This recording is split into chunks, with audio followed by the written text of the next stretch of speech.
MS 지식의 지식 전달 시간이죠. 자, 안녕하세요 선생님.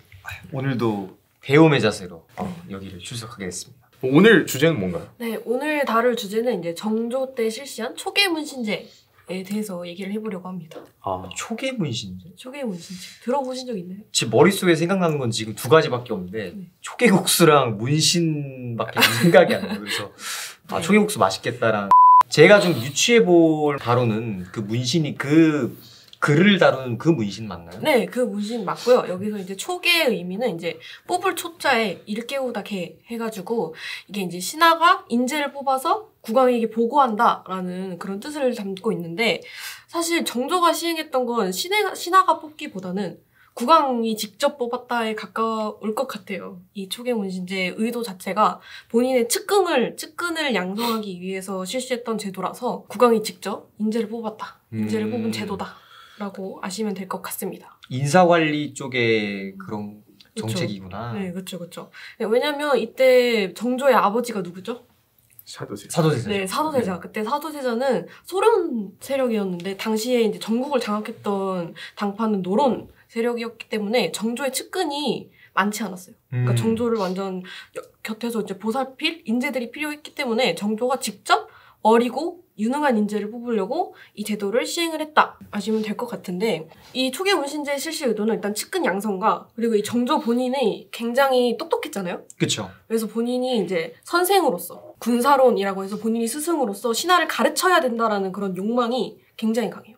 사실 계속 조선시대에는 경연이라는 제도가 있었는데 그건 이제 신하가 국왕에게 가르치는 제도란 말이에요.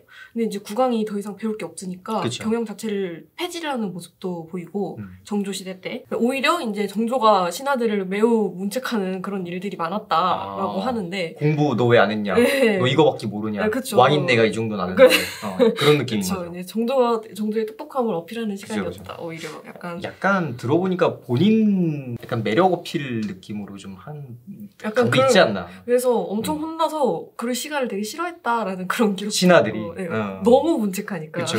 이런 좀 정조의 좀 기본적인 본인의 의무라고 생각하는 부분이가 측근을 양성해야겠다라는 그런 목표가 좀 결합이 돼서 이 초계문신제가 실시됐는데, 정말 용의주도하게 어리고 유능한 인재를 직접, 그러니까 보고 기록을 보면 이름도 다 외우고 있어요. 이 이름을 가진 학자는 어떤 시권을 냈고 이 시권이 좋으니까 잘 기억해둬라. 시권? 시권이란? 제가 지금 듣기로는 그 먹는 시권으로 들어가지고 시권이요. 시권. 그래서 그 글쓰기를 하잖아요. 네네. 과거에서나 네, 그쵸. 원래는 이런 비슷한 좀 제도가 있었는데, 독서당 제도라고 해서 이제 과거에 올랐어도 좀 공부를 지원을 해주는 그런 제도가 있었어요. 이제 그런 거는 국왕이 주도를 하기보다는 신하가 주도하는 그런 면모들이 있었는데, 그때 정조의 초계문신 제도를 보면은 좀 정조가 힘을 많이 쓴 그런 모습들이 좀 보이죠. 읽어보면은 한치은은 이번에 과작이 매우 좋았다. 과작이란 게 뭘 장문한 건지. 그러니까 이번 과작 약간 과제? 이번 과제가 편하게 생각하면 그렇게 하는 게 맞을 것 같아요. 숙제를 냈는데 네. 좀 잘해왔네. 문제풀이도 그렇죠. 좀 괜찮고. 네, 그렇죠. 그렇게 해서 글쓰기가 매우 좋았고, 이런 이서구의 박학에 대해서는 이미 막 들어서 알고 있다. 그러니까 이런 소문들도 굉장히 잘 파악하고, 그렇게 괜찮은 사람이 있냐? 라면은 데려와라. 약간 이런 것도 있었고. 되게 인재한테 굉장히 관심이 많았네요. 엄청 많았죠. 진짜 많았어요. 그래서 사실 정조 때 유능한 신하가 굉장히 많잖아요. 이 정조의 인재 발굴 능력이 뛰어나지 않았나라고 생각을 하기도 하고, 이때 앞에 표가 보이시나요? 네, 보고 있어요. 위에 이제 어딘가 나타날 텐데, 이때 이제 이게 초계문신의 이제 평균 입격 연령이라고 해야 되나요? 그래서 정조 때 일반 급제자보다 초계문신제 그런 합격한 사람들이 더 입격 연령이 낮다. 그러니까 더 어린데 더 똑똑하다.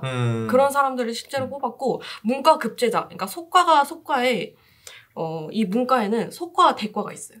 이제 속과는 1차 시험, 대과는 2차 시험이라고 보면 되는데, 속과 입격자의 그런 평균 연령도 굉장히 어렵고, 이 문과의 급제자도 29의 대과까지 합격한 사람들인 거예요. 보통은 일반 급제자는 39. 39? 네, 10년 차이가 나죠. 와, 그러면은 사실상 관직 생활을 할 수가 없겠네요. 그 당시에는 정말 그렇게까지 연령이 높았다라고 하면은. 그래서 29이면 사실 지금 취업 시장에서도 그쵸. 바로 취업한 거니까. 네, 그렇죠. 이때는 또 취업할 수 있는 구멍이 딱 하나밖에 없는데 과거라는 거밖에 없는데 29살 급제를 했다? 난리 나는 거죠.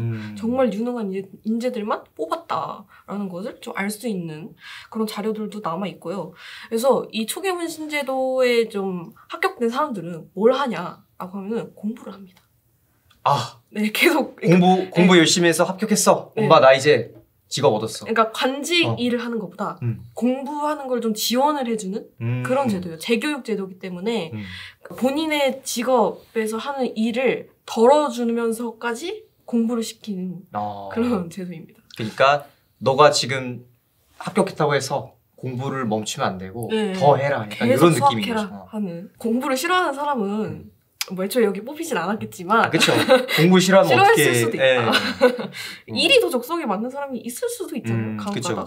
이 정조의 학문에 대한 열망이 약간 그 신하들을 투영해서 이렇게 나타나지 않았나. 이 초계문신제에 보면은 이 특권들이 차제에서 제사에 차출되는 것. 그러니까 제사에 차출되는 건 정말 잡일이잖아요. 그렇죠. 그게 사실상은 일이나 공부랑은 사실상 무관한 일이니까 그렇죠. 이런 거를 하지 않으면서까지 공부를 시킨 그런 모습들이 보이고 실직이 있는 사람은 본사를 제해준다라고 하는데 여기서 실직은 실제 직무 현재 지금 과거 급제에서 직업이 있는 직무가 있는 사람들은 본사 그 일을 제해준다는 뜻이에요. 방금 얘기했듯이 그런 기록들이 실제로 이 규장각지라는 기록에 남아 있고요. 듣기만 했을 때는 엄청 좋은 제도인 것 같은데. 좋다고 생각하시는 거예요? 네, 왜냐면은 일보다는 공부가 어떻게 보면 그냥 자기 주도적으로 할 수 있는 거니까. 근데. 맞나요?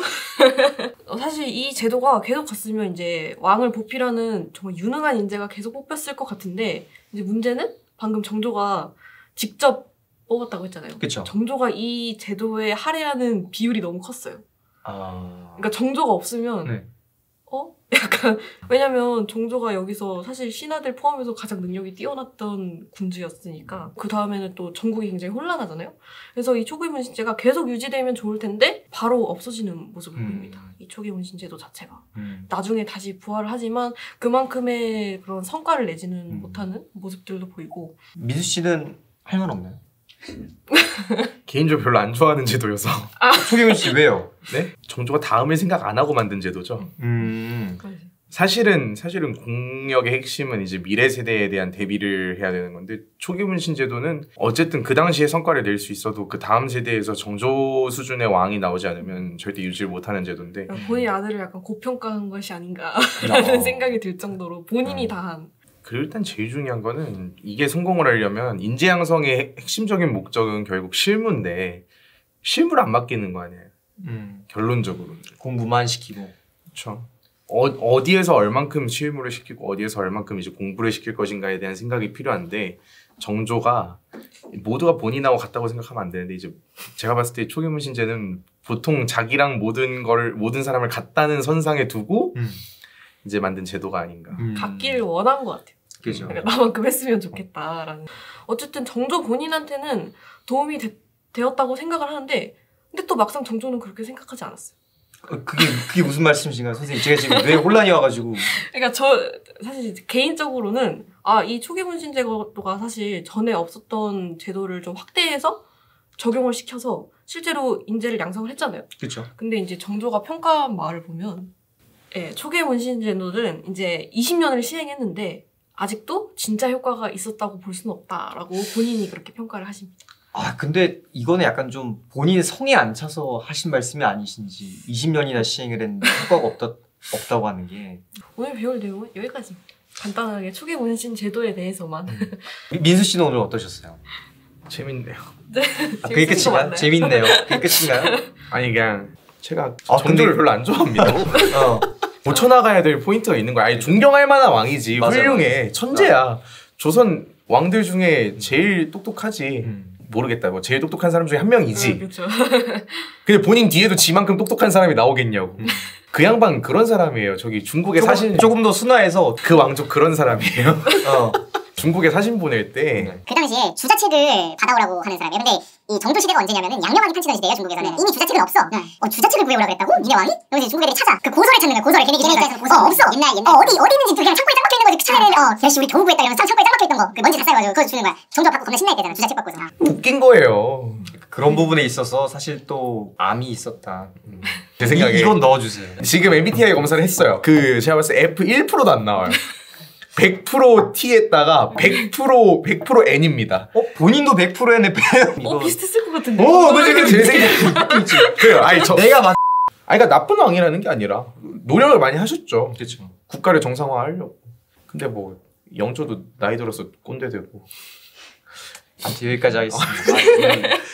근데 많이 아쉬운 제도인 것 같아요. 그러니까 이게 좀 시스템화가 좀 선생님 말씀대로 시스템이 딱 자리가 잡혀서 좀 후대까지 이어졌더라면 그리고 그 인재들을 어떻게 적세적소에 또 배치를 하냐까지에 대한 고민이 있었다면 조선이 좀 더 발전적인 나라가 되지 않았을까라는 아쉬움이 있습니다. 그런 쪽에서는 좋은 제도인데 아쉽긴 하죠. 오늘 수업은 여기까지 하도록 하겠습니다. 네네. 좋습니다. Holy moly, he got one.